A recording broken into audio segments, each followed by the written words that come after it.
The desert did not welcome life. Its wind was a bitter hiss, its dunes shifting like angry beasts, and its sun burned through skin, bone, and hope with equal cruelty. Yet every dawn before the first light bled over the horizon, a young girl named Sira left her village with an empty clay jar strapped to her back and a silent prayer in her heart. Her mother, her only family left, lay weak with fever. Her breath shallow, her lips cracked, her eyes barely opening anymore. And in their dying settlement, water was rarer than mercy. The nearest drinkable well was 5 miles away, across sands roamed by desert predators, raiders, and the cursed wanderers the elders whispered about. But Sira had no choice. If she didn't fetch the water, her mother would die. So each dawn, she walked into death's open jaws. On this morning, the sky was pale gray, the color of old bones. Sira tightened the fraying cloth around her head as the cold wind lashed her cheeks. The jar clinked against her spine with every step. Her feet sank in the shifting dunes, slowing her pace, but she kept moving. The desert was quiet, too quiet. No wind, no birds, no scavengers, a stillness heavy enough to crush breath. Sira paused, heartbeat thudding.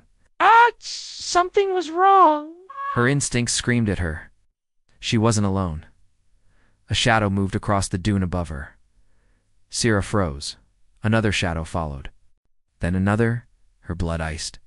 Sand reapers, humanoid beasts with taloned hands, leathery wings, and a hunger for the weak were circling. Her jar suddenly felt impossibly heavy. I can't die. Mother needs me. I can't die. I can't, the first reaper screeched, diving. Sira ducked, rolling across the sand as its talons slashed the air above her. She scrambled to her knees and sprinted, sand flying behind her, lungs burning. A second reaper swooped low. A third lunged from the ground. She was surrounded. Her breath hitched. This is it. Then a sound shattered the air boom. A blast of energy lit the sky blue. The reaper closest to her spun backward, trembling, before collapsing into the sand, its wings twitching. The others scattered with angry shrieks. Sira stared in shock as footsteps approached from behind her. A tall figure walked out from behind a dune armored, human, and carrying a rifle unlike anything she'd ever seen. His armor plates were dusty, his visor cracked, his boots worn from long travel. He wasn't from her clan. He wasn't from any nearby village. He wasn't from her world. Are you hurt? The stranger asked, his voice deep but gentle. Sira blinked, still trembling. No, who are you? He slung the rifle across his back. A traveler, lost mostly. Name's Kale. Humans had only recently wandered onto her planet, explorers, traders, researchers, but she had never seen one this deep in the desert. Kale extended a gloved hand. You shouldn't be out here alone. Her gaze dropped to her jar. I have to be. My mother is sick, without water. Kale's expression softened.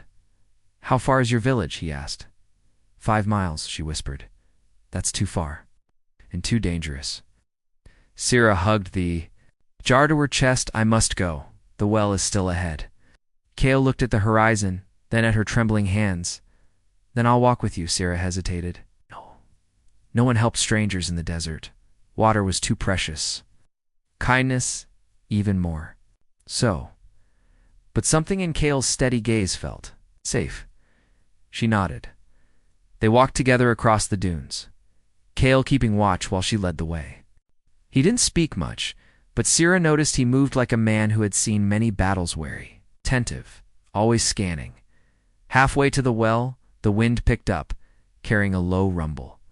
Kale stiffened. Storm. Sira shook her head slowly. No, not a storm.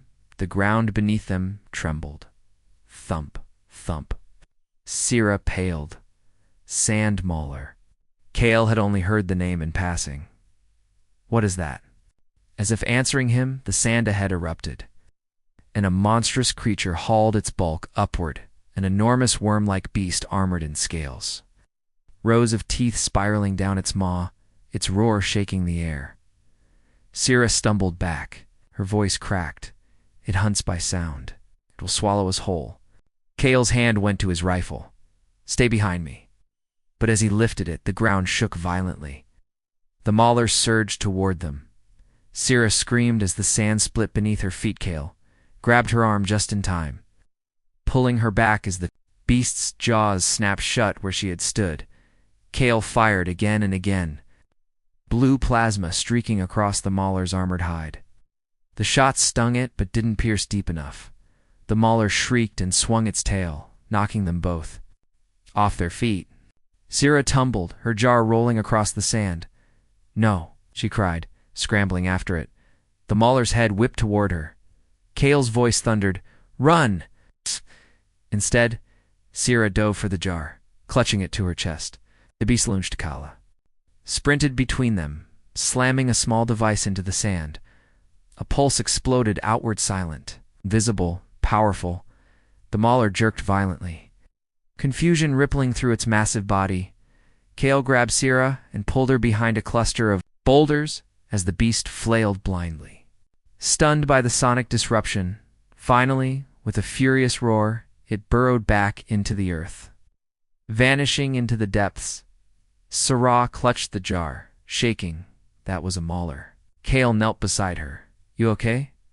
She nodded weakly. "Saved me twice." Kale allowed himself a small smile. "Let's get your water."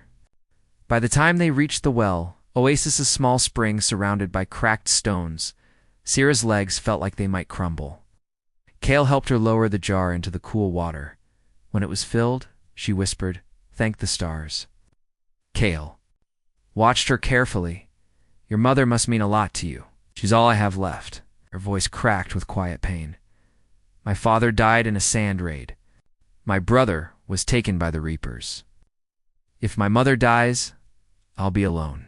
Kale's expression shifted, something grief-shaped flickered through it. "I know what that's like," he murmured. "Losing people." Sira looked up. "Are you? Alone too?" Kale hesitated, then nodded. "Ship crashed months ago. The crew didn't make it." A long silence stretched between them, heavy but understanding. Sira gently tied the jar and stood. "Thank you for helping me, truly." Kale looked toward the open desert. "I'll walk you home. You don't need to, I want to," he said simply. The journey back was easier. The wind had settled, and the monsters had retreated to their hiding places. Still, Kale stayed alert, his hand never far from his weapon, by mid-afternoon. Sira's village appeared, small mud brick homes huddled against the dunes. Children playing outside froze as the armored human approached. Adults whispered, startled, "Humans. We're rare here? Humans walking with desert children? Unheard of." Sira rushed into her home with the jar and knelt beside her mother. The woman's breath rattled weakly as Sira lifted her head and gently poured small sips of water between her cracked lips. Her mother swallowed. Then her eyes fluttered, opened all but alive. "Mother," Sira whispered, tears spilling down her face, "I brought water. You'll be okay. You will." Kale stood quietly at the doorway, watching. After a few minutes, Sira turned to him. "Her fever will go down. You saved her if you hadn't helped me." Kale shook his head. "You would have made it. You're stronger than you think." Sira stepped closer. "Kale, no. Will you stay, at least until you find your people again?" The question hung in the air. Kale glanced at the village poor, struggling, unfamiliar. But then he looked at Sira. At her determined eyes, her quiet bravery, her unwavering love for her mother, a place didn't make a home. People did. "If you want me here," he said softly, "then yes, I'll stay." Sira smiled, small, hopeful, bright in a way the desert rarely allowed. From that day forward, Kale helped the villagers fortify their wells, fight off predator attacks, and build better shelters. He taught them new techniques, shared technology, and protected them with relentless dedication. But most importantly, he walked with Sira every dawn and every dusk, through danger, through heat, through hope, ensuring she never had to face the deadly desert alone again because the world had been unkind to both of them. But now, finally, they were no longer alone.